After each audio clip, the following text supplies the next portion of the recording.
Shalom, salam damai sejahtera bagi saudara-saudara.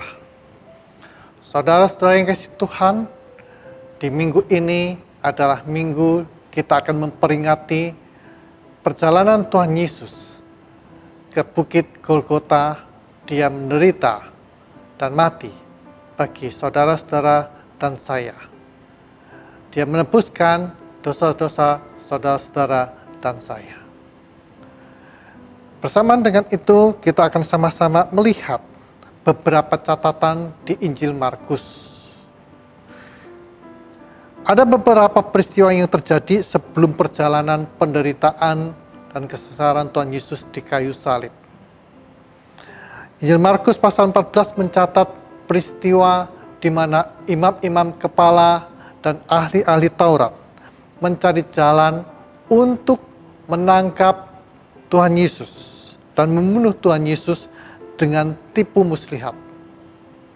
Juga kemudian di Injil Markus pasal 14, di situ dicatatkan seorang perempuan yang dengan penuh hati syukur dan gembira, dia mencurahkan minyak narwastu di kepala Tuhan Yesus. Tetapi sementara itu juga ada murid Tuhan Yesus yang tampaknya sok dermawan dan berperhatian kepada masalah-masalah sosial.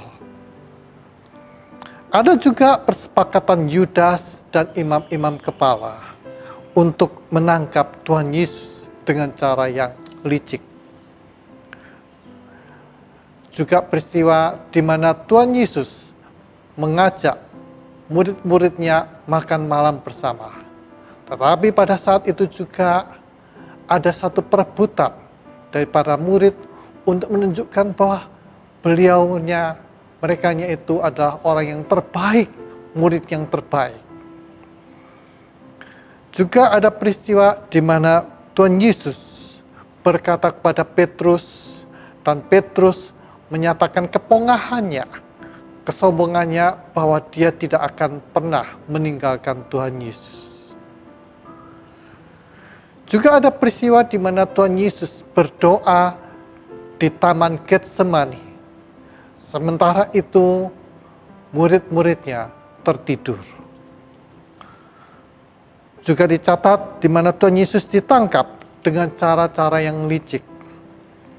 Yesus diadili di depan mahkamah agama dengan cara licik, dengan kesaksian-kesaksian palsu dan tuduhan yang dibuat-buat.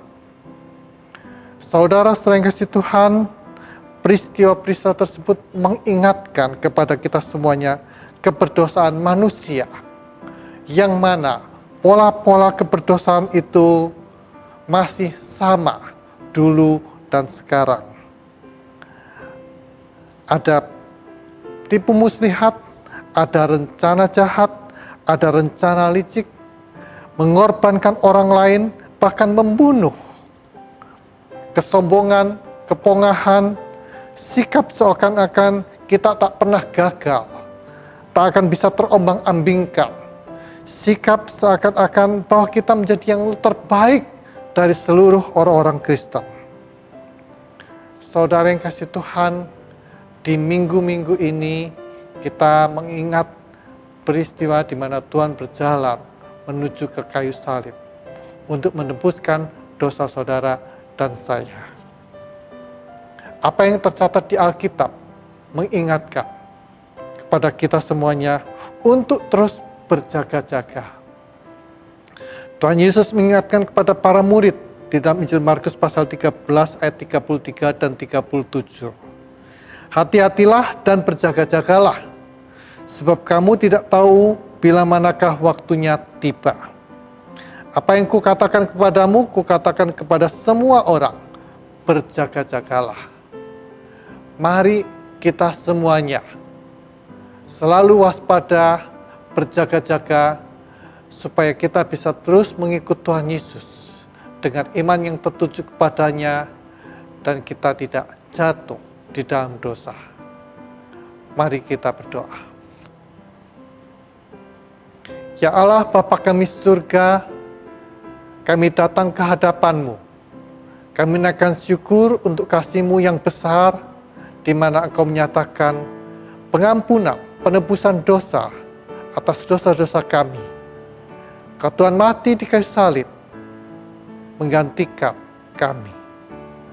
Ya Allah Bapa kami surga, sebagaimana firman-Mu di dalam Injil Markus pasal 13, Tuhan Yesus yang tolongkan pada kami semuanya, mengingat supaya kami semuanya terus berjaga-jaga dan berwaspada.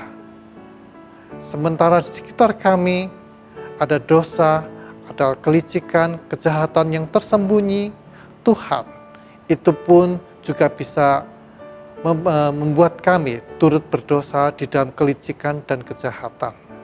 Tolong kami untuk kami tidak jatuh di dalam dosa. Kami terus mengikut Engkau dengan iman yang tertuju padamu Tuhan Yesus. Kami berdoa di dalam nama Tuhan Yesus, Juru Selamat kami yang hidup. Amin.